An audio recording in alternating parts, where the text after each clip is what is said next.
We'll start with the fundamental geography. We first study the latitudes.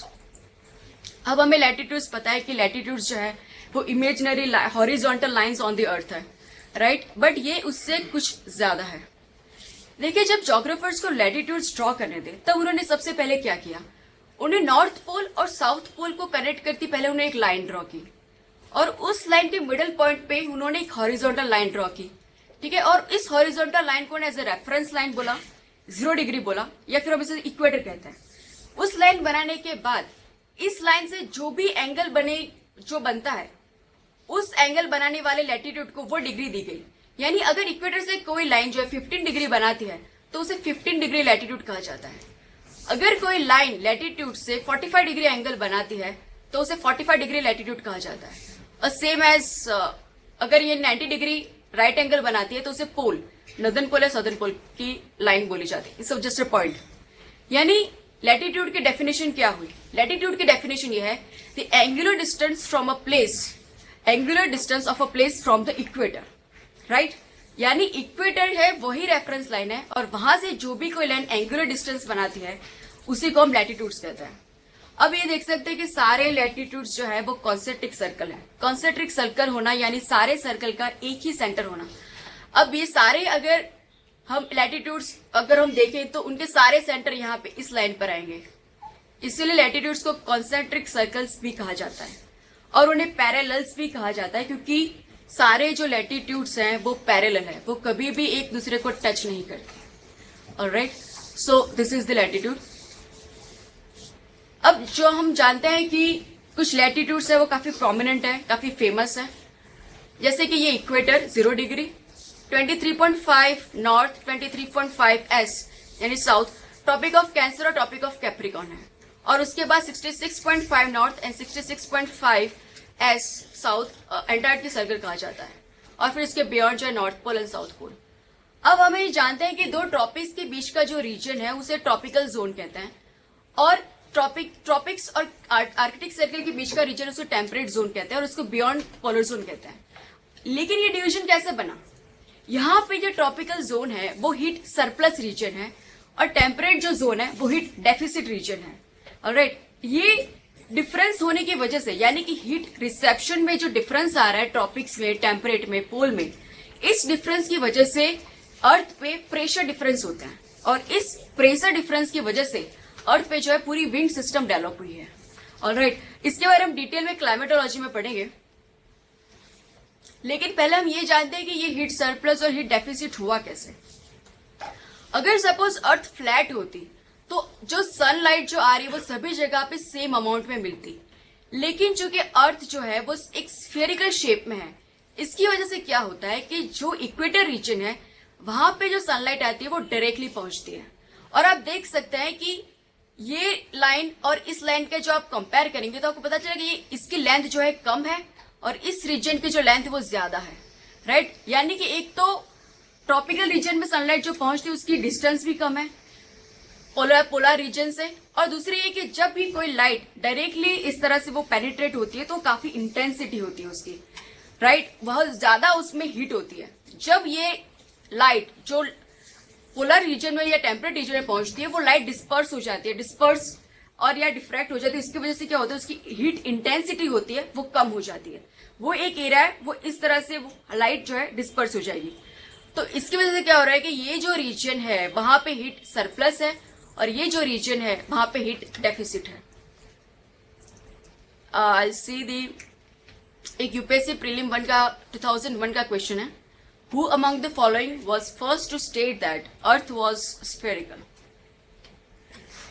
A. Aristotle, B. Copernicus, C. Ptolemy, या D. Strabo?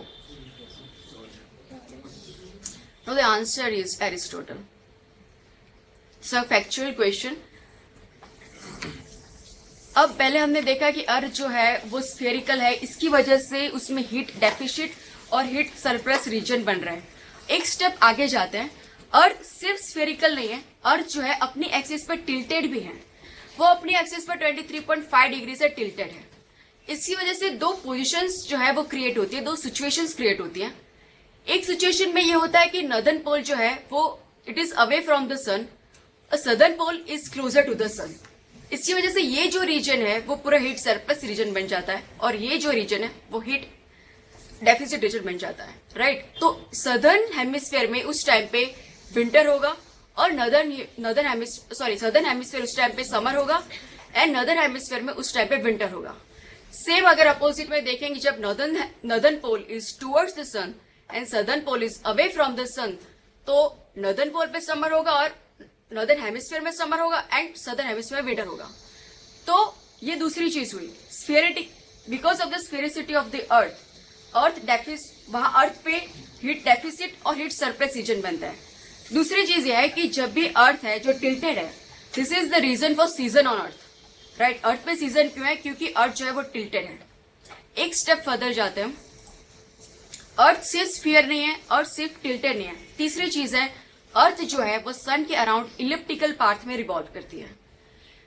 अर्थ जो है अगर elliptical path में revolve करती है, उसकी वजह से चार सिचुएशंस क्रिएट होती हैं। अगर वो अगर उसका सर्कुलर पाथ होता अराउंड द सन, तो जो है अर्थ हमेशा सन से इक्वल डिस्टेंस पे रहती, right. But because of this elliptical path, ये जो दो पोजिशंस है वहां अर्थ जो है वो सन से फार्देस्ट होगी, सबसे दूर होगी, और ये दो पोजीशंस है वहां सन के साथ वो इक्वली वो है नजदीक होगी।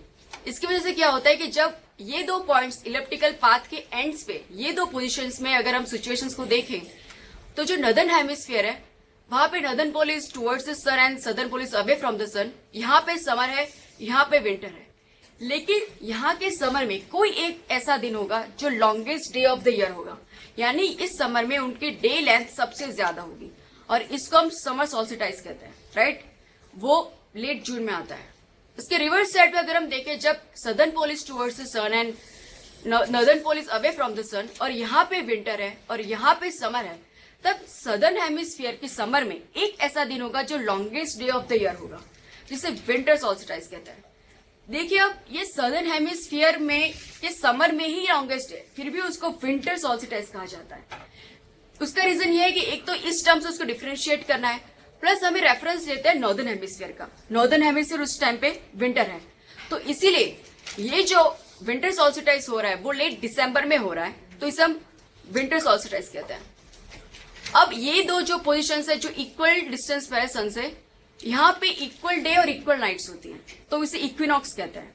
अगर वो स्प्रिंग सीजन में आती है तो स्प्रिंग इक्विनॉक्स कहते हैं, अगर इसे ऑटम सीजन में आती है तो उसे ऑटम इक्विनॉक्स कहते हैं, राइट। ये जो चीज है ये याद रखनी चाहिए, क्योंकि सीडीएस 2014 में ही क्वेश्चन आया था, उसमें टेबल दिया था और एक टेबल ए में लिखा था कि winter solstice, summer solstice, spring equinox and autumn equinox. Table B में ऐसा लिखा था कि जून, दिसंबर, सितंबर, मार्च। तो हमें याद रखना है कि समर सॉल्स्टिटाइज जून में आता है, विंटर सॉल्स्टिटाइज दिसंबर में आता है, स्प्रिंग इक्विनॉक्स मार्च में और autumn equinox in September. UPSC Prelim 2013 question. Variation in length of the daytime and night time from season to season are due to Earth rotation on its axis, B. Earth revolution around the sun in an elliptical manner, yes, C. Latitudinal position of the place, या D. Revolution of Earth on tilted axis. Let's see. Earth rotation on is axis तो नहीं आ सकता, क्योंकि अक्स अपने axis पर rotate होने की वजह से क्या होता है, सीजन्स आ रहे हैं। क्यों? अर्थ पे विंटर और समर है, सिर्फ उसी से वही पता चलता है। Latitudinal position of the place सिर्फ ये बताता है कि वो हीट सरप्लस रीजन में है या हीट डेफिसिट रीजन में है। Revolution on earth tilted axis same as a, क्योंकि वो टिल्टेड है तो हमें पता चलता है कि कौन कौन सी सीजन है वो अर्थ पे आ रही है। B is the reason. उसके लिए मैं आपको फिर से स्लाइड पे ले जाती हूँ। देखिए जब यहाँ पे नॉर्दर्न हेमिस्फीयर में समर है, उसका लॉन्गेस्ट डे है, फिर जब वो पास होके यहाँ पे आती है तब उसकी नॉर्दर्न हेमिस्फीयर में डे और नाइट के टाइम इक्वल हो जाते हैं। फिर जब अर्थ इस पोजीशन में पहुंचती है तब नॉर्दर्न हेमिस्फीयर में नाइट जो है वो शॉर्टर हो जाएगी, वो लॉन्गर हो जाएगी, और डे है वो शॉर्टर हो जाएंगे। फिर जब इस पोजीशन में आती है तब डे और नाइट दोनों इक्वल हो जाते हैं। तो जो इलेक्ट्रिकल पाथ है इसकी वजह से डे और नाइट टाइम में डिफरेंसेस आ रहे हैं, राइट।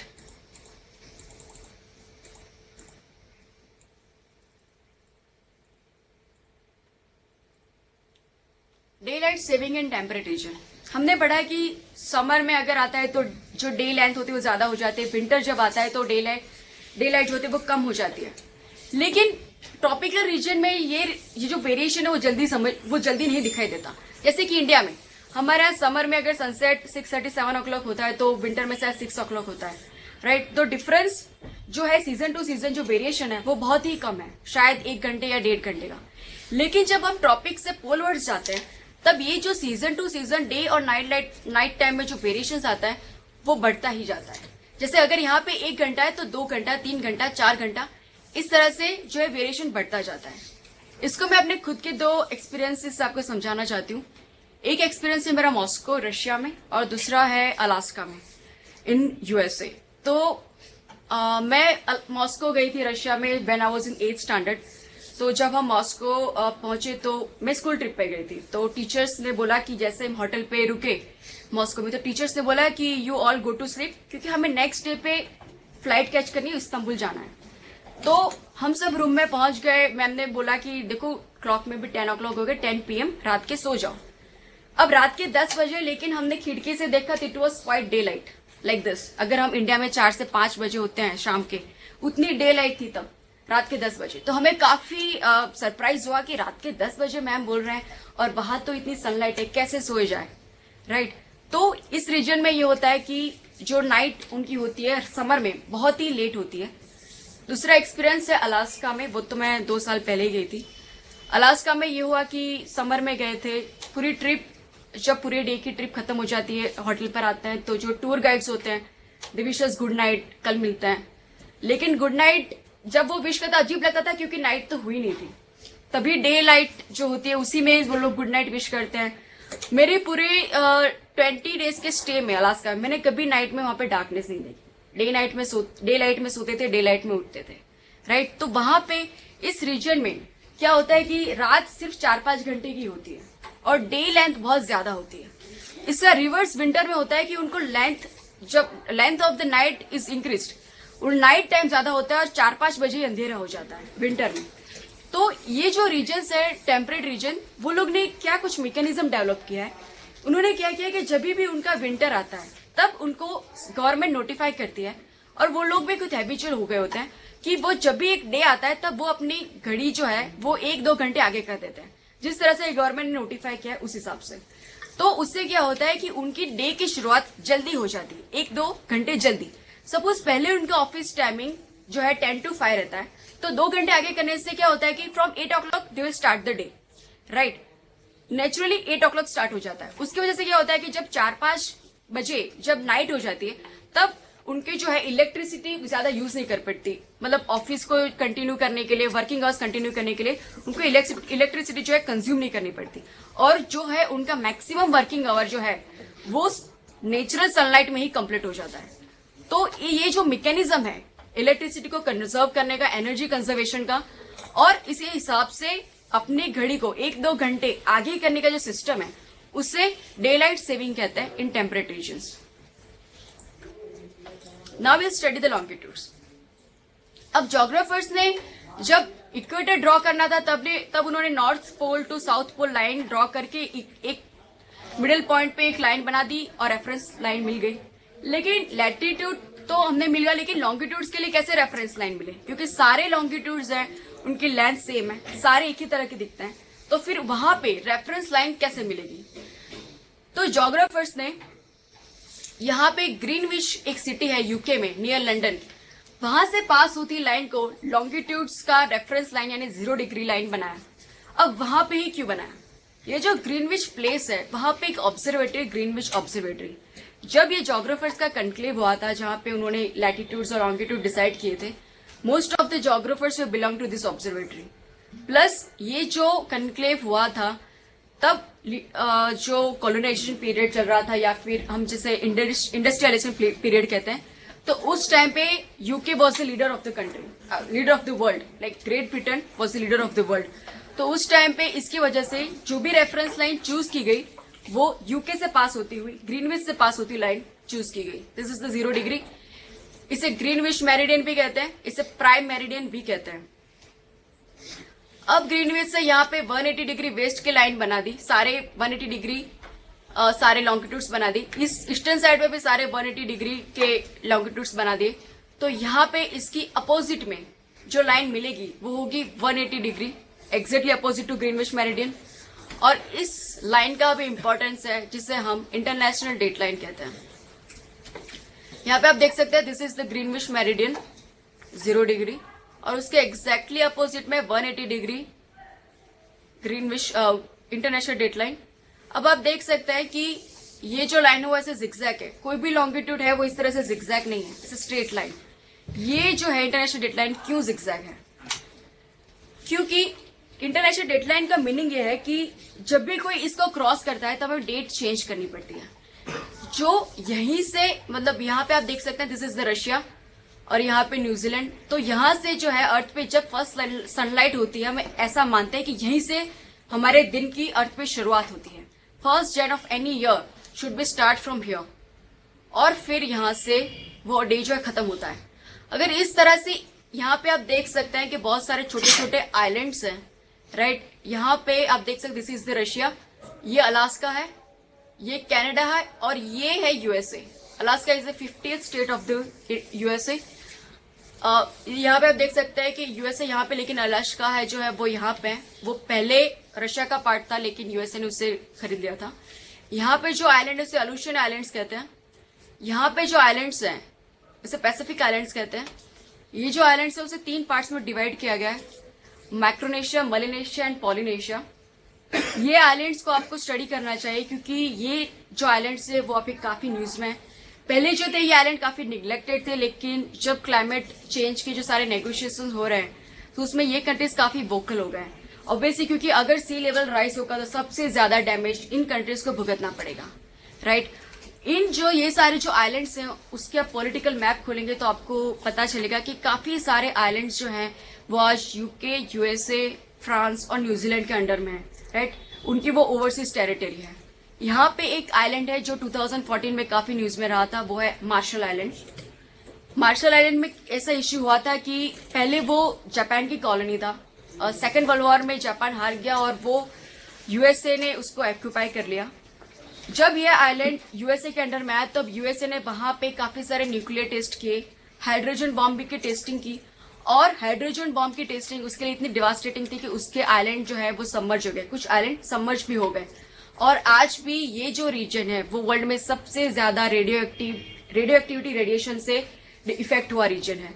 तो मार्शल आइलैंड ने 2014 में ना सिर्फ यूएसए बट सारे जो वर्ल्ड के न्यूक्लियर स्टेट्स हैं उनके खिलाफ इंटरनेशनल कोर्ट ऑफ जस्टिस में केस किया हुआ है, इंक्लूडिंग जिसने एनपीटी साइन नहीं की है, India, Iran and Pakistan. Sorry, India, Israel and Pakistan, इन तीनों कंट्री के अगेंस्ट में भी उसने केस किया हुआ है। तो मार्शल आइलैंड इसलिए न्यूज में है, it is in the Micronesia. और एक आइलैंड जो है अभी न्यूज में रहा वही फिजी। वहां पे इंडियन डायस्पोरा काफी ज्यादा तादाद में है। कोलोनाइजेशन के टाइम पे इंडियन डायस्पोरा वहां पे थी, और अभी भी हमारे prime minister Narendra Modi visited Fiji in 2014। तो देखिए उनकी लोकेशन, सारे आइलैंड्स के आप उनके लोकेशंस देखिए, right. This region is in the news. तो मैं ये कहना चाहती थी कि छोटे छोटे आइलैंड्स के ऊपर से अगर इंटरनेशनल डेटलाइन पास हो रही होगी तो क्या होगा कि एक ही कंट्री में 2-2 डेट्स हो जाएंगी और उसको मैनेज करना काफी डिफिकल्ट हो जाएगा, राइट। और ये सारी कंट्रीज है वो बहुत ही छोटे छोटे डिस्पर्स आइलैंड्स हैं। तो इसलिए ज्योग्राफर से ये डिसाइड किया कि हमें जो है इंटरनेशनल डेटलाइन सिर्फ वाटर बॉडी से पास होनी चाहिए, ना ही किसी लैंड से, राइट। ताकि जो लैंड पे रहने वाले लोगों को कोई परेशानी ना हो, सिर्फ जो ओशन फेयरिंग वेसल्स है या एयरलाइंस है उन्हीं को सिर्फ डेट चेंज करनी पड़े। इसीलिए जो है ये इंटरनेशनल डेटलाइन वो इस तरह से जिगजैग की गई है कि ताकि कोई सी कंट्री के बीच में से पास ना हो पाए। This is the international dateline. अब मैंने बताया कि जो डेट की शुरुआत होती है वो इस तरह से होती है। अर्थ जो है वो वेस्ट टू ईस्ट मूव करती है, बट सन की मूवमेंट की वजह से हमें अपेरेंटली ऐसा लगता है कि sun is rises from the east and sets in the west, but earth की जो मूवमेंट है वो वेस्ट टू ईस्ट है। तो उसे अपेरेंटली ये होता है कि यहां से हमारी जो है दिन की शुरुआत होती है, यहाँ पे कंप्लीट होती है। अब अर्थ जो है वो रोटेट कर रही है 360 डिग्री, क्योंकि वो स्फीयर है तो 360 डिग्री वो मूव करेगी। अब 360 डिग्री मूव अर्थ जो है वो 24 घंटे में करती है। इसका मतलब ये है कि अर्थ जो है एक घंटे में 15 डिग्री मूव करती है। इसे हम आगे भी ले जा सकते हैं कि अर्थ जो है वो 1 डिग्री 4 मिनट में कंप्लीट करती है, बट हम यहीं तक रखते हैं कि 1 घंटे में जो है अर्थ है 15 डिग्री लॉन्गिट्यूड तक ट्रैवल करती है। मैं एक एग्जाम्पल से आपको समझाना चाहती हूँ। देखिए, यहां से इंटरनेशनल डेटलाइन ऐसे पास हो रही है, ये अलास्का है, ये रशिया है, ये अलास्का है। यहां से इस तरह से इंटरनेशनल डेटलाइन पास हो रही है, ये अलोशन आइलैंड है। अगर यहाँ पे दिन है तो इंटरनेशनल डेटलाइन के वेस्टर्न साइड पे यहाँ पे 31 दिसंबर की मॉर्निंग होगी, लेकिन अलास्का में एक दिन पीछे इंटरनेशनल डेटलाइन के ईस्टर्न साइड पे होगी। इसकी वजह से एक दिन पीछे यहाँ पे 30 दिसंबर की मॉर्निंग होगी, राइट। इसलिए अगर यहाँ पे रशिया में वो लोग 30 दिसंबर की नाइट को अगर न्यू ईयर पार्टी सेलिब्रेट कर रहे हैं तो अलास्कन पीपल नहीं सेलिब्रेट कर सकते, क्योंकि वो अभी भी 30 दिसंबर में है। लेकिन अगर उनको भी अगर ये पार्टी एंजॉय करनी है तो वो इंटरनेशनल डेटलाइन को वेस्टर्न साइड पे क्रॉस करके रशिया आ जाएंगे और वो लोग भी जो है वो न्यू ईयर पार्टी सेलिब्रेट करेंगे, राइट। और फिर जब रशिया में पूरा अर्थ जो है 360 डिग्री कवर कर देगी और रशिया में जब 1 जनवरी आ जाएगी तब रशियन पीपल जो है वो भी अलास्का जा पाएंगे, क्योंकि वहां पे 31 दिसंबर चल रही होगी, वहां पे न्यू ईयर पार्टी चल रही हो, वहां पे फिर वो लोग न्यू ईयर पार्टी सेलिब्रेट करके वापस आ सकते हैं। बट दोनों कंट्री के बीच में इतने अच्छे रिलेशंस भी नहीं है। Alaska is part of US है, तो ऐसा जंपिंग कर पाए। इससे हमें ये पता चलता है कि वेस्टर्न साइड अगर ये जो इंटरनेशनल डेटलाइन है इससे हम वेस्टर्न साइड जाएंगे तो हमें एक दिन है जो वो लॉस होगा, ईस्टर्न साइड पे जाएंगे तो एक दिन हमें गेन होगा। ऑब्वियसली अगर यहाँ पे आप देखें रशियन 31 मॉर्निंग से अगर यहाँ पे जाते हैं तो 30 दिसंबर है, मतलब वो तो 30 दिसंबर है, वो जी चुके हैं पूरा दिन, राइट। इसलिए उनके लिए वो एक गेन है। लेकिन अलास्का के पीपल अगर रशिया में जाएंगे तो उनके लिए तो पूरा 30 दिसंबर का दिन ही उनके लाइफ में से चला जाएगा, राइट। तो this is the loss of 1 day standard time. अभी हमने ये तो डिसाइड कर लिया इंटरनेशनल डेटलाइन से कि डेट कैसे पूरी इंटरनेशनली मैनेज होती है, लेकिन इंटरनेशनली टाइम कैसे मैनेज होता है तो वो ग्रीनविच मेरिडियन से होता है। ज्योग्राफर से ये डिसाइड किया कि हर एक कंट्री को 2 स्टेप्स फॉलो करने होंगे। एक स्टेप ये कि जो भी कंट्री जितने लॉन्गिट्यूड के बीच में आ रही है उस सारे लॉन्गिट्यूड्स में कोई एक लॉन्गिट्यूड है वो कोई कंट्री चूज कर ले और उसे अपना स्टैंडर्ड मेरिडियन बनाए, ठीक है। फिर हम क्या करेंगे कि जो ग्रीनविच मेरिडियन है और वो जो स्टैंडर्ड मेरिडियन है उसका हम डिफरेंस फाइंड करके कैलकुलेट करके ये डिसाइड कर लेंगे कि उस कंट्री का क्या टाइम होना चाहिए। For example I am taking example of India. India जो है 68 degree east to 97 degree east के बीच में जो है लोकेटेड है। इंडिया ने यहां से मिडल से यहाँ पे इलाहाबाद है, नियर इलाहाबाद से पास होती एक लाइन को इंडिया ने 82.5 डिग्री ईस्ट को इंडिया ने अपने इंडियन स्टैंडर्ड टाइम डिक्लेयर किया है। अब ये होता है कि हमें डिफरेंस फाइंड करना है from Greenwich to 82.5 degree east. Greenwich 0 degree पर है और इंडिया का स्टैंडर्ड टाइम 82.5 डिग्री है। हमने पहले देखा कि 15 degree to 1 hour 15 degree move करने के लिए 1 घंटा लगता है, तो 82.5 डिग्री करने के लिए 5.5 आवर्स। और इंडिया जो है ईस्टर्न साइड पे है, ये ईस्टर्न लॉन्गिट्यूड है, यानी इंडिया में जो है सनराइज ग्रीनविच मेरिडियन से पहले होता है, राइट। इसीलिए हमें वहां से जो भी टाइम है ग्रीनविच मेरिडियन का उससे हम 5.5 आवर्स ऐड करने हैं। इसलिए अगर ग्रीनविच मेरिडियन पे 12 बजे होंगे, सॉरी, तो वहां पे हमारे यहाँ 5.5 यानी 5:30 PM हुए होंगे। चाय बागान टाइम इश्यू। अब ये एक ऐसा इश्यू है कि ब्रिटिशर्स जब इंडिया में थे तब उन्होंने जब 150 ईयर्स अगो उन्होंने जो हमारा नॉर्थ ईस्टर्न रीजन है वहां के लिए एक अलग टाइम जोन किया था, जिसे चाय बागान टाइम जोन कहते हैं। चाय बागान नाम से पता चलता है it is for the T planters. जब नॉर्थ ईस्ट इंडिया में जब यूरोपियन टी प्लांटर्स थे, राइट, तो उसके लिए ये अलग टाइम जोन था। ये अलग टाइम जोन क्यों था? उसका रीजन ये है कि जो हमारा ये जो स्टैंडर्ड मेरिडियन है और ये जो नॉर्थ ईस्टर्न स्टेट्स है, यहाँ पे जो टाइम डिफरेंस आ रहा है, यहाँ पे अगर सनराइज हो रही है और यहाँ पे सनराइज हो रही है, तो ये जो टाइम डिफरेंस है अराउंड 1 आवर है।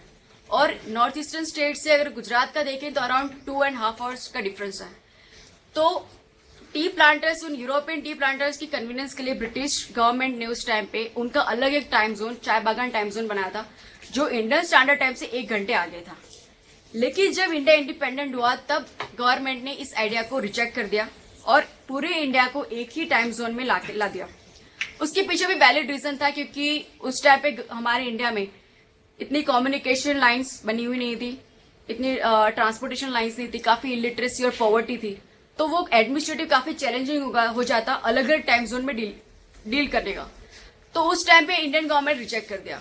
लेकिन 2000 के अराउंड में फिर से इन स्टेट्स में अलग टाइम जोन की डिमांड हुई। इसे 2007 में department of science and technology ने एक फिजिबिलिटी स्टडी की कि अलग से अगर टाइम जोन अगर हम करते हैं तो इज इट फिजिबल और नॉट। तो फिर भी उसके बाद उनकी स्टडी के बाद ये कंक्लूड किया गया कि वो काफी एडमिनिस्ट्रेटिव चैलेंजिंग हो जाएगा और गवर्नमेंट ने फिर से वो डिमांड को रिजेक्ट कर दिया।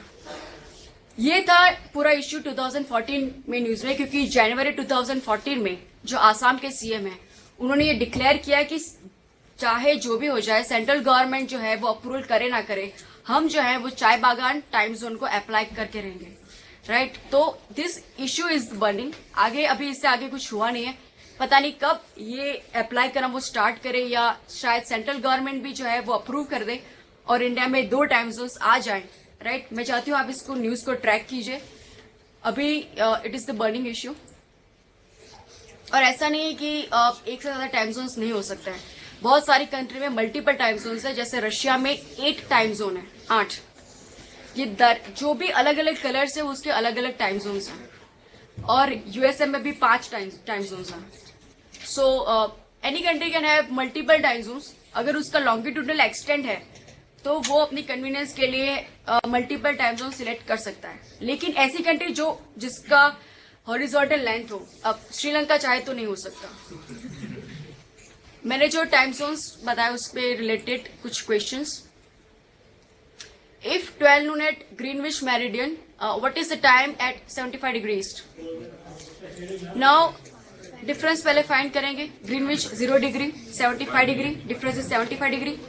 15 डिग्री इज टू 1 आवर, तो 75 डिग्री 5 आवर्स, राइट। अब ये जो है ईस्टर्न साइड पर है तो हमें ऐड करना है 12 + 5 5 PM। एक वेस्टर्न साइड का एग्जांपल लेते हैं।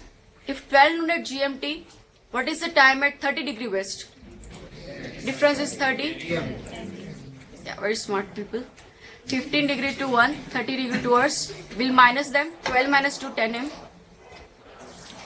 Now, a tricky question. Now, that is not so easy.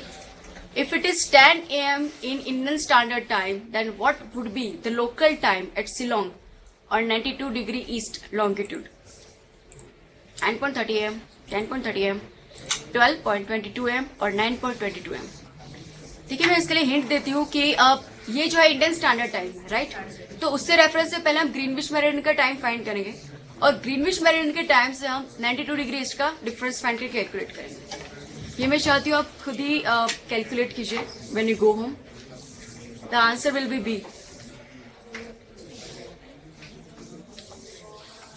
मैं यहाँ से कुछ मैप बेस्ड एक्सरसाइज आपको करवाना चाहती हूँ। मेरे हर एक लेक्चर में कुछ ना कुछ लोकेशंस मैप बेस्ड क्वेश्चंस मैं ऐड करूंगी ताकि एक फाउंडेशन क्रिएट होता जाए जब मैं वर्ल्ड ज्योग्राफी लूंगी, राइट। तो थोड़ी थोड़ी जो है आप अभी से एटलास से प्लेसेस से थोड़े फैमिलियर होते जाएं, इसलिए मैं सारे मेरे लेक्चर्स में कुछ ना कुछ एटलास बेस्ड क्वेश्चंस होंगे।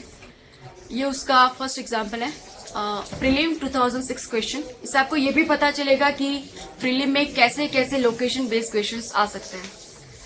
ये क्वेश्चन है, इसमें पूछा गया है कि through which one of the following groups of countries does equator pass. इनमें से कौन सी कंट्री में से इक्वेटर जो है वो पास होता है? Brazil, Zambia, Malaysia, B Colombia, Kenya, Indonesia, C Brazil, Sudan and Malaysia, D Venezuela, Ethiopia and Indonesia. अब में से ब्राजील जो है वो एक ऐसी कंट्री जहां से इक्वेटर और ट्रॉपिक ऑफ कैप्रिकॉर्न दोनों पास होते हैं। ये मैंने एक हिंट दे दी है। ये जो है मैं आप चाहती हूँ खुद आप एटलास खोलें और प्रैक्टिस कीजिए। यहाँ पे आंसर मिल जाएगा तो आपको वो इंटरेस्ट नहीं रहेगा कि आज आप एटलास खोलें, राइट। मैं इतना बात देती हूँ कि जाम्बिया जो है वो अफ्रीकन कंट्रीज है, मलेशिया एंड एशिया, कोलंबिया जो है वो साउथ अमेरिकन कंट्री है, Kenya African, Indonesia Asia country, Sudan African country, Venezuela South American country, Ethiopia African country. दूसरा ये ऐसी ही आपकी एक्सरसाइज है, which of the following cities nearest to the equator. Colombo, Jakarta, Manila और Singapore. That's correct. Colombo is a city of Sri Lanka, Jakarta, Indonesian capital, Manila, capital of Philippines, and Singapore. पर still मैं चाहती हूँ कि आप इन सब की locations देखें, आप एटलास में जाके देखें कि कितने इक्वेटर से दूर है, कितने नजदीक है. Prelim 2008 question, which one of the following straits is the nearest to the international deadline. अब स्ट्रेट यानी एक ऐसी नैरो वाटर बॉडी जो दो बड़ी वाटर बॉडीज को कनेक्ट करती है. वो बड़ी सीज हो सकते हैं दो, या फिर दो ओशंस को कनेक्ट करती हुई एक नैरो वाटर बॉडी को हम स्ट्रेट कहते हैं. अब ऐसी इन ऑप्शन में से कौन सी स्ट्रेट है जो इंटरनेशनल डेडलाइन से सबसे ज्यादा नजदीक है? Yes, Malacca strait, Bering strait, strait of Florida और स्ट्रेट ऑफ जिब्राल्टर. वो है बेरिंग स्ट्रेट. मैंने बताया था कि जो रशिया था और अलास्का के बीच में जो नैरो बॉडी थी उसे बेरिंग स्ट्रेट कहते हैं. चलिए इस सभी स्ट्रेट को हम डिटेल में स्टडी करते हैं. साउथ ईस्ट एशियन रीजन है ये. यहाँ पे इंडिया के पास में यहाँ पे ये म्यांमार है, यहाँ पे कंप्लीट हो रहा है. थाईलैंड है, वो इतना है और इसे मलैन पेनिनसुला कहते हैं. ये जो पतली से नेक है उसे इस्थमस ऑफ क्रा कहते हैं. थाईलैंड का पार्ट है ये. और ये जो है Sumatra island of Indonesia, this is Java island. और यहाँ पे जो है वो बाली आइलैंड्स और ऐसे छोटे छोटे आइलैंड्स हैं. सुमात्रा आइलैंड और मलिन पेनिनसुला के बीच में जो वाटर बॉडी है नैरो, इसे स्टेट ऑफ मलाक्का कहते हैं. और यहीं पे है सिंगापुर. ये जो स्टेट है वो इस पूरे रीजन के सबसे इंपॉर्टेंट स्टेट है, क्योंकि ये सबसे important sea line of communication है. सी लाइन ऑफ कम्युनिकेशन होना यानी कि जो भी ट्रेड है पूरा वर्ल्ड का वो इस लाइन से पास हो रहा है. अब देखिए यहाँ पे जो भी कंट्रीज है, China, south east Asia, Korea या फिर जापान, सारे इन कंट्रीज का जो ट्रेड है अगर एशिया और अफ्रीका में जाता है तो वो इस स्ट्रेट से पास होता जाता है. इवन इंडिया और जो गल्फ कंट्रीज है, वो अफ्रीकन कंट्रीज है, उनका सारा जो ट्रेड जो ईस्ट एशिया से जुड़ा है वो इस स्ट्रेट से पास होता है. This is the very important straight for the trade and communication. अब ये जो रीजन है पूरा साउथ ईस्ट एशिया का, वहां पे मैरीटाइम पायरेसी जो है उसके इंसिडेंट्स बढ़ रहे हैं. राइट, मैरीटाइम पायरेसी होना यानी कि जो पायरेट्स होते हैं वो जो इंडस्ट्रियल या इस तरह से ट्रेड के वेसल्स होते हैं उनको वो लोग कैप्चर करते हैं थ्रू गन पॉइंट्स, और फिर उनको कैप्चर करके उनको बूटी या रैंसम डिमांड करते हैं. तो ये जो मैरीटाइम पायरेसी वो काफी डैमेजिंग है इंडस्ट्री और ट्रेड के लिए. तो इस रीजन में मैरीटाइम पायरेसी बढ़ने की वजह से स्टेट ऑफ मलाक्का की सेफ्टी पे काफी क्वेश्चंस हुए हैं. इसलिए इंडिया और चाइना की जो हमारी वॉरशिप्स होती है it patrolling near this area कि ये जो मलाक्का स्टेट है वो सेफ रह पाए. Right, because it's very important state. दूसरे एक स्टेट के बारे में पढ़ते हैं, वो स्टेट ऑफ फ्लोरिडा. ये जो है यूनाइटेड स्टेट्स, यहाँ पे मैक्सिको है और ये जो टिप दिखाई दे रही है ऐसी यूनाइटेड स्टेट की, यहाँ पे उसका फ्लोरिडा स्टेट है. राइट, इसलिए उसको यहाँ पे जो एक स्ट्रेट पास हो रही है, यहाँ पे जो आइलैंड्स है उसे ग्रेटर एंटीलीज और लेसर एंटीलीज कहते हैं. यहाँ पे कंट्रीज है जैसे क्यूबा है, हैती है, डोमिनिकन रिपब्लिक. तो ये सारी कंट्री जो है वो यहाँ पे लोकेटेड है. इन दोनों के बीच में जो लाइन, ये नैरो जो वाटर स्टेट है उससे स्टेट ऑफ फ्लोरिडा कहते हैं. It is connecting gulf of Mexico to Atlantic ocean. अब ये जो गल्फ ऑफ मैक्सिको है वो बहुत ही इंपॉर्टेंट सी है क्योंकि यहाँ से जो है सल्फर पाया जाता है. सल्फर एक ऐसा मिनरल है जो लैंड पे या कॉन्टिनेंट्स पे काफी रेयरली मिलता है. राइट, लेकिन ये जो गल्फ ऑफ मैक्सिको है वहां पे एबंडेंस अमाउंट जो है वो सल्फर मिल रहा है. तो इसीलिए गल्फ ऑफ मैक्सिको के यहाँ पे काफी इंडस्ट्रियल सिटीज है यूएसए की, और इनका जो इंपोर्ट एक्सपोर्ट का जो पूरा ट्रेड है वो इस स्ट्रेट से पास होता है. स्ट्रेट ऑफ जिब्राल्टर, ये आप देख सकते हैं पूरा मेडिटेरियन सी है, ये नॉर्थ अफ्रीका है and this is the Europe यहाँ पे. अब जब अटलांटिक ओशन में से हमें मेडिटेरियन ओशन में जाना है तो इस स्ट्रेट से पास होना ही पड़ेगा, और यह है strait of Gibraltar. It is the access और inlet to the Mediterranean sea. और ये जो पूरी कंट्री, उनका पूरा जो ट्रेड है वो यहाँ से पास होगा. इवन जो यहाँ पे गल्फ कंट्रीज हैं उन्होंने भी यहाँ पे पाइपलाइंस बनाई हुई है कि ताकि वो मेडिटेरियन सी से पास होके यूएसए और वेस्टर्न यूरोपियन कंट्रीज में अपना सी जो है वो एक्सपोर्ट कर पाए, पेट्रोल जो है वो एक्सपोर्ट कर पाए. क्यों? क्योंकि अगर जो अरेबियन कंट्रीज है उसको अगर यूएसए पेट्रोल अगर उनको एक्सपोर्ट करना है तो पूरा अफ्रीका घूम के उनको जाना पड़ेगा. This is the very shortest route कि वहां पे उन्होंने पेट्रोलियम पाइपलाइंस बने हुए और यहीं से जो है उनका पूरा पेट्रोलियम जो है वो वेस्टर्न यूरोपियन कंट्रीज और अमेरिकन कंट्रीज में, मतलब नॉर्थन अमेरिका, साउथर्न अमेरिका में यहाँ पे एक्सपोर्ट हो रहा है। और इस रीजन का भी पूरा जो यूरोपियन ट्रेड्स है वो भी इस ट्रेड पर डिपेंडेड है। अब इस ट्रेड का जो आप पॉलिटिकल मैप देखेंगे तो आपको पता चलेगा कि वैसे तो ये नजर आता है यहाँ पे एक कंट्री है स्पेन और यहाँ पे मोरक्को, तो हमें लगेगा कि Gibraltar state is between Spain and Morocco, लेकिन ऐसा नहीं है। ये जो स्ट्रेट है इसका ये 2 पॉइंट के जो इतना सा छोटा सा लैंड है वो यूके ने ऑक्यूपाई किया हुआ है सिंस द कॉलोनाइजेशन टाइम। तो इसकी वजह से जो है Gibraltar state is overseas territory of UK. और ये जो जिब्राल्टर एरिया है वो भी काफी न्यूज में रहता है। उसका रीजन ये है कि जो स्पेनिश गवर्नमेंट है उसको ये रीजन अपनी मेनलैंड कंट्री में मर्ज कर देना है। जैसे इंडिया ने इंडिपेंडेंस के बाद दीव दमन, गोवा और पांडिचेरी सबको अपने में मर्ज कर लिया था, तो स्पेनिश गवर्नमेंट भी चाहती है कि ये जो जिब्राल्टर है वो उनके अंडर में आ जाए, उनके पूरे मेनलैंड कंट्री में मर्ज हो जाए। अब लेकिन सामने भी तो यूके है, वो काफी ट्राई कर रहा है स्पेनिश कंट्री कि वो कुछ नेगोशिएशन यूके से कर पाए।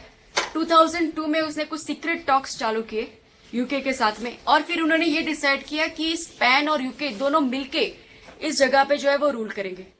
फिर यहाँ पे रेफरेंडम रखा गया। रेफरेंडम होना यानी कि पूरे पब्लिक में ओपन एक वोटिंग होती है और वोटिंग में एक क्वेश्चन पूछा जाता है हाँ या ना, और उसका जवाब जो है वो वहां की पूरी जो पब्लिक होती है वो देती है। इसे रेफरेंडम कहते हैं। तो वहां पे इस तरह का रेफरेंडम रखा गया, उनको पूछा गया कि क्या आप दोनों कंट्रीज के कंबाइंड रूल को एक्सेप्ट करते हैं या नहीं है। तो वहां की जिब्राल्टर की जो पब्लिक है जो उन्होंने 98% वोट से इस बात को रिजेक्ट कर दिया, और अभी भी वहां पे यूके की जो है वो रूल है। 2014 में स्पेनिश गवर्नमेंट ने फोर्स यूज किया। उन्होंने जिब्राल्टर तक पहुंचने वाले सारे जो सप्लाईज हैं, फूड या पेट्रोलियम एनर्जी सप्लाईज, उस पर रिस्ट्रिक्शन डाल दिया उन्हें, ताकि इन लोगों को जो है वो सरेंडर के लिए प्रेशर किया जाए कि वो स्पेनिश में मर्ज हो जाए। वहां पे काफी प्रोटेस्ट हुआ, यूके भी इंटरवीन हुआ और फिर जो है मामला तो ठंडा हो गया। और लेकिन अभी भी जिब्राल्टर में यूके का ही रूल है, राइट। तो हमें ये याद रखना है कि Gibraltar is under the occupation of UK, not in under Spain और मोरक्को।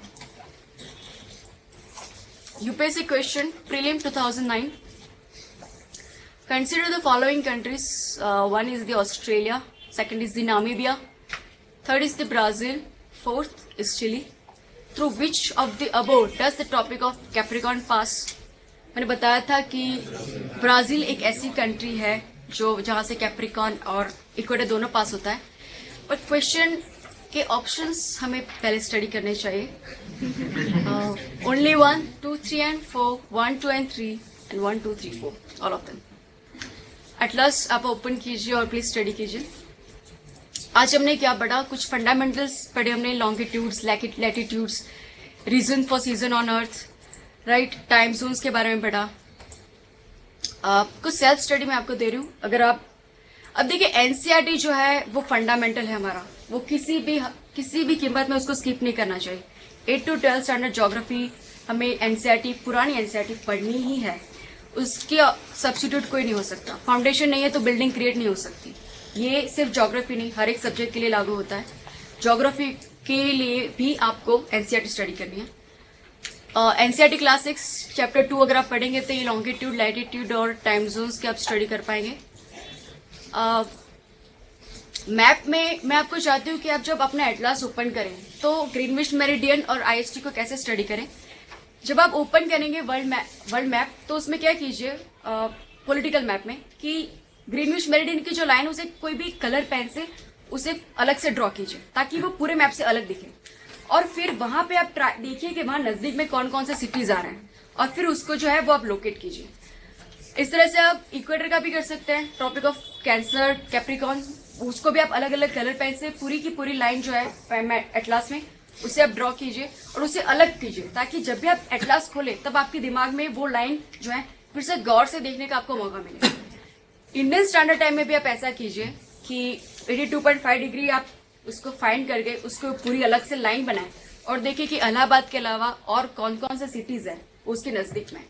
इंडिया के लिए आप ये भी कर सकते हैं कि जब इंडिया का पॉलिटिकल मैप लीजिए और देखिए कि ट्रॉपिक ऑफ कैंसर जो है वो कौन कौन से स्टेट में से पास हो रही है, पूरी एक लाइन ड्रॉ कीजिए और देखिए कौन कौन से स्टेट उसमें से पास हो रहे हैं। कई बार होता है कि हमें लगता है this is very easy question, हम निग्लेक्ट करते हैं, लेकिन जब ऑप्शंस ऐसे आते हैं तो हमें काफी डिफिकल्ट लगता है कि छत्तीसगढ़ आ रहा हो कि नहीं आ रहा होगा, झारखंड उसमें से पास हो रही है कि नहीं हो रही है। तो इसलिए हमें वो लाइन है अच्छे से अलग से हाईलाइटर से अलग कीजिए और इस तरह से जो है मैप को स्टडी कीजिए।